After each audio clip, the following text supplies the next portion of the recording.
Hello welcome to season buds. நம்ம இன்றைக்கி பார்க்க போகிறது ரொம்பவே ஸ்பெஷலான ஒரு வீடியோ.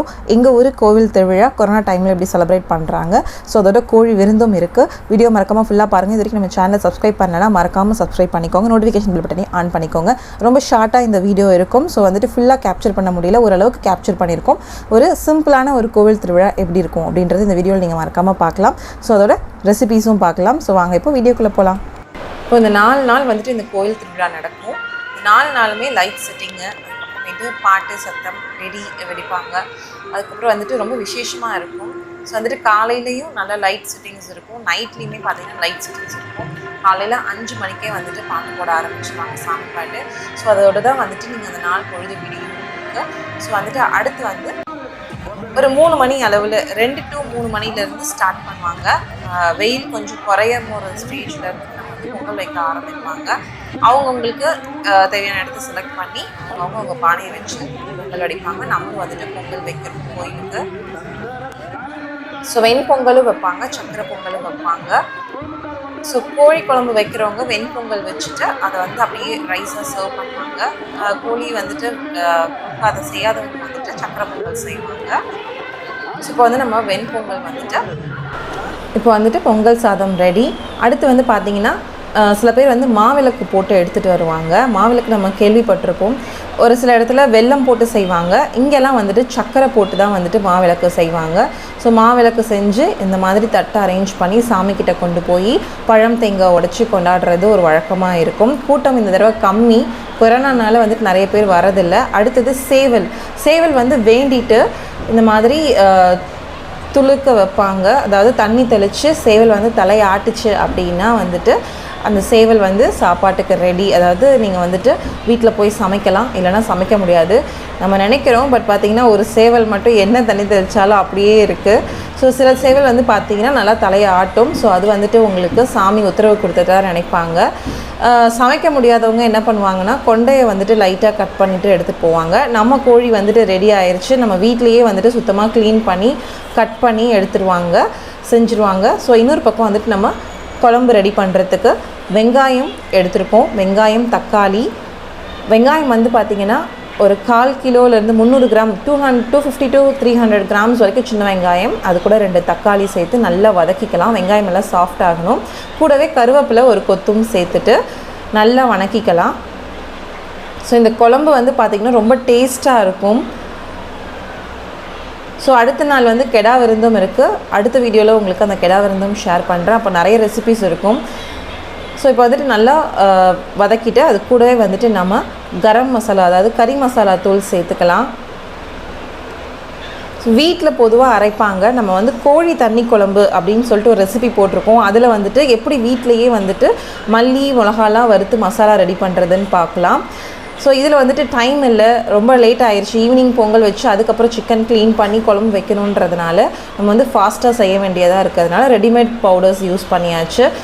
மிளகாய்த்தூள், மல்லித்தூள், சாம்பார் மிளகாய்த்தூள், அதுக்கப்புறமேட்டு கறி மசாலா, அதாவது கரம் மசாலா தூள் எல்லாமே சேர்த்து நல்லா வதக்கிட்டு கூடவே இஞ்சி பூண்டும் நம்ம வந்துட்டு ரெடி பண்ணி எடுத்து வச்சுருக்கோம்.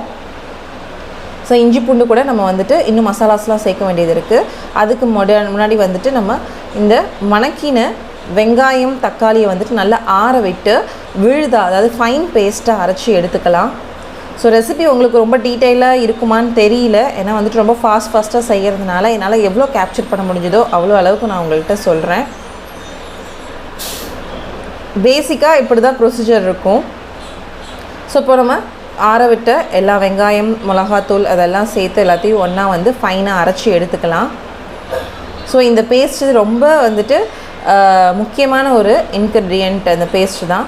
அது கூடவே வந்து பார்த்திங்கன்னா இஞ்சி பூண்டு நம்ம எடுத்திருந்தோம்ல, அதிலே வந்துட்டு கசகசா, பட்டை, கிராம்பு, சோம்பு எல்லாமே போட்டு நல்லா ஃபைன் பேஸ்ட்டாக நம்ம அரைச்சி எடுத்துக்கலாம். ஸோ இந்த குழம்பு பார்த்திங்கன்னா கொங்கு நாட்டு ஸ்டைல்னால் இந்த பேஸ்ட்டும் அந்த வெங்காயம் தக்காளி பேஸ்ட்டும் தான் ரொம்ப முக்கியம். இது ரெண்டும் இருந்தால் குழம்பு ரொம்ப சீக்கிரம் ரெடி ஆயிரும், டேஸ்ட்டாக ரெடி ஆயிரும். ஸோ இப்போ வந்துட்டு நம்ம ஒரு கடாய் எடுத்துக்கலாம். நீங்கள் வந்து பாத்திரம் வச்சு எண்ணெய் சேர்த்துட்டு கடுகு சேர்த்துடலாம். கடுகு நல்லா பொரிஞ்சு வரட்டும். ஸோ உங்கள் சிக்கனுக்கு ஏற்ற அளவில் நீங்கள் வந்து பாத்திரம் சூஸ் பண்ணிக்கலாம். அடுத்து கருவேப்பிலை. ரொம்ப சிம்பிள் இந்த குழம்பு. அந்த மசாலா ரெடி பண்ணிட்டிங்கன்னா ரொம்ப சிம்பிளாக செஞ்சிடலாம். ஸோ இப்போ கருவேப்பிலை சேர்த்து கருவேப்பிலை நல்லா பொரிஞ்சு வரும்போது நம்ம அரைச்சி வச்சுருக்க அந்த இஞ்சி பூண்டு பேஸ்ட் அந்த மசாலாவோட சேர்த்ததை வந்து நம்ம சேர்த்துடலாம். ஸோ வந்து பெரியவங்க குக் பண்ணும்போது வந்துட்டு உங்களுக்கு அளவுலாம் கிடையாது, அவங்களுக்கு வந்துட்டு மனக்கணக்கு தான், இவ்வளோக்கு இவ்வளோ போடணும் அப்படின்றத அவங்களுக்கு கண்ணிலேயே பார்த்து கரெக்டாக அளந்துருவாங்க. ஸோ சிக்கன் பார்த்திங்கன்னா ஒரு 1.5 kg to 2 kg இருக்கும். ஸோ இப்போ வந்து நம்ம பாதி சிக்கனை எடுத்து குழம்புக்கும் ஒரு 1/2 kg எடுத்து நம்ம பிரியாணிக்கும் எடுத்து வச்சுருக்கோம். ஸோ குழம்புல இருக்கிற அந்த பீசஸ் வச்சு தான் நம்ம வந்துட்டு வறுவலும் செய்ய போகிறோம். இப்போ இது கூட தேவையான அளவு உப்பும் சேர்த்துட்டு நல்லா கிளறி விட்டுக்கலாம். அதோட மஞ்சத்தூளும் சேர்த்துக்கோங்க. இப்போ நல்லா மிக்ஸ் பண்ணி விட்டுக்கலாம். பொதுவாக கோயில் திருவிழா ரொம்ப ஃபேமஸாக இருக்கும். இப்போ இந்த கொரோனா டைமுன்றதுனால நிறைய பேர் வந்துட்டு இதில் வரல, இல்லைனா வந்து நிறைய பேர் வருவாங்க. அதாவது ஊர் விட்டு ஊர் போனவங்க கூட வந்துட்டு செலிப்ரேட் பண்ணுவாங்க. ரொம்ப விசேஷமாக இருக்கும். ஏன்னா வந்து கிராமத்தில் இருக்கவங்களாம் பார்த்திங்கன்னா வேலை தான் அவங்களுக்கு முக்கியமாக இருக்கும். எப்போ பார்த்தாலும் வேலை வேலைன்னு போயிட்டே இருப்பாங்க. ஸோ இந்த மாதிரி விசேஷம் வரும்போது தான் அவங்க ஃபேமிலியோட டைம் ஸ்பெண்ட் பண்ண முடியும்.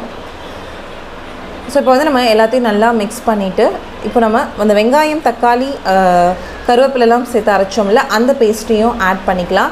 அந்த பேஸ்ட்டை ஃபுல்லாக ஆட் பண்ண மாட்டாங்க, எல்லாத்துலேயுமே ஒரு 2 குழிக்கரண்டி எடுத்து வச்சுருவாங்க வறுவலுக்காக. ஸோ தேவையான அளவு தண்ணியும் ஊற்றிக்கலாம்.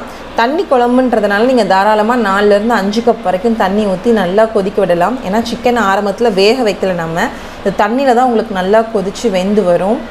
ஸோ அதனால தான் ருசி உங்களுக்கு நல்லாயிருக்கும். ஸோ இப்போ எல்லாத்தையும் நல்லா மிக்ஸ் பண்ணிவிட்டு நீங்கள் உப்பு காரம்லாம் இருக்கான்னு பார்த்துக்கோங்க, பத்தலைன்னா சேர்த்துக்கோங்க.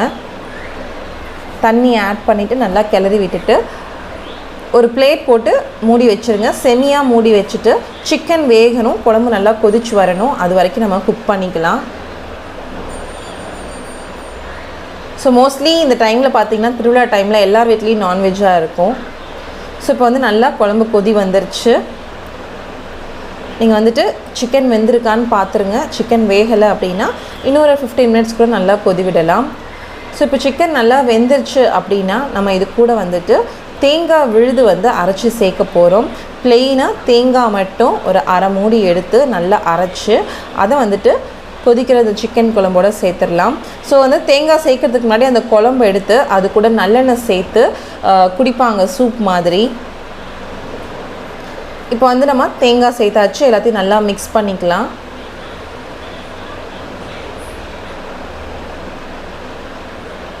ஒன்ஸ் நீங்கள் இந்த குழம்பு ட்ரை பண்ணிட்டீங்கன்னா ரொம்ப சிம்பிளாக இருக்கும், டேஸ்ட்டாக இருக்கும், கண்டிப்பாக எல்லாருமே விரும்பி சாப்பிடுவாங்க வீட்டில் இருக்கிறவங்க. ஸோ இப்போ எல்லாம் நல்லா கொதிச்சு வருது. தேங்காய் சேர்த்துட்டு நல்லா ஒரு 2-3 கொதி வந்ததுக்கப்புறமேட்டு குழம்பு ரெடி ஆயிடுச்சுன்னு அர்த்தம். இப்போது நம்ம அந்த குழம்புல இருக்க பீசஸ் எல்லாத்தையும் தனியாக எடுத்துடலாம்.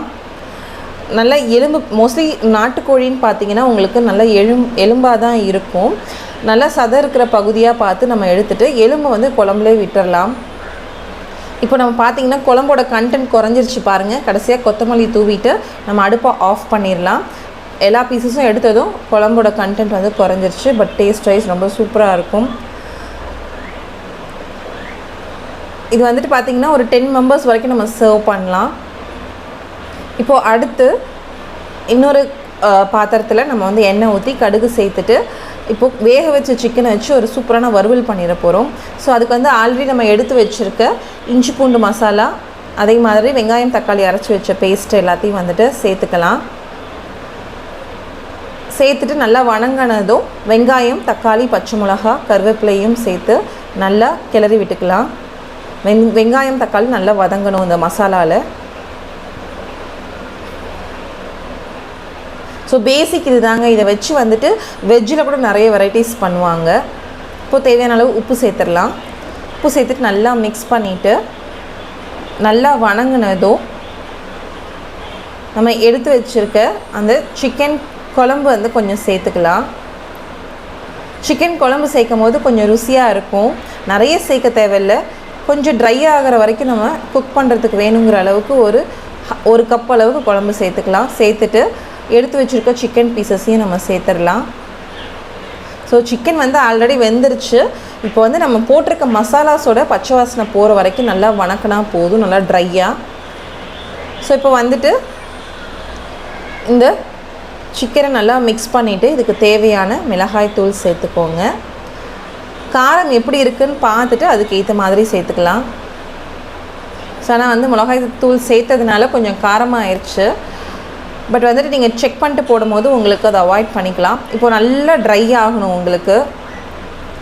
கூடவே கொத்தமல்லி தலையும் சேர்த்துட்டு நல்லா கிளறி விட்டுக்கலாம்.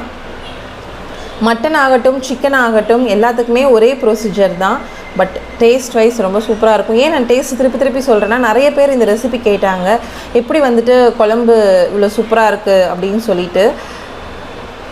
ஸோ இப்போ வந்துட்டு நல்லா வணங்கியாச்சு. அவ்வளோதாங்க, சூப்பரான ஒரு சிக்கன் வறுவல் வந்து ரெடி. சிக்கன் தண்ணி குழம்பு, சிக்கன் வறுவல் ரெண்டுமே ரெடி. இனிமேல் வந்துட்டு நம்ம பொங்கல் சாப்பாடு சர்வ் பண்ணலாம். ரொம்ப சிம்பிளான ஒரு டிஷ்ஷு. ரெண்டுத்துக்குமே நம்ம அதிகமாக மெனக்கடை போகிறதில்ல. மசாலா ரெடினா சூப்பராக டிஷ்ஷு ரெடி ஆயிரும். ஸோ வந்துட்டு குழம்பு வந்து பார்த்திங்கன்னா பிரியாணிக்கும் டேஸ்ட்டாக இருக்கும், அதே மாதிரி பொங்கல் சாப்பாட்டுக்கும் சூப்பராக இருக்கும். ஃபஸ்ட் டைம் இந்த மாதிரி ஒரு வீடியோ ட்ரை பண்ணியிருக்கேன். ஸோ இந்த வீடியோ உங்களுக்கு பிடிச்சிருந்தா மறக்காம நம்ம சேனலை ஷேர் பண்ணுங்கள், கமெண்ட் பண்ணுங்கள், சப்ஸ்கிரைப் பண்ணுங்கள். கோயில் திருவிழா நல்லபடியாக முடிஞ்சுது, சேஃபாக முடிஞ்சுது. உணவே மருந்து, மருந்தே உணவு, அதுவே நம் பாரம்பரியம். தேங்க்ஸ் ஃபார் வாட்சிங் திஸ் வீடியோ.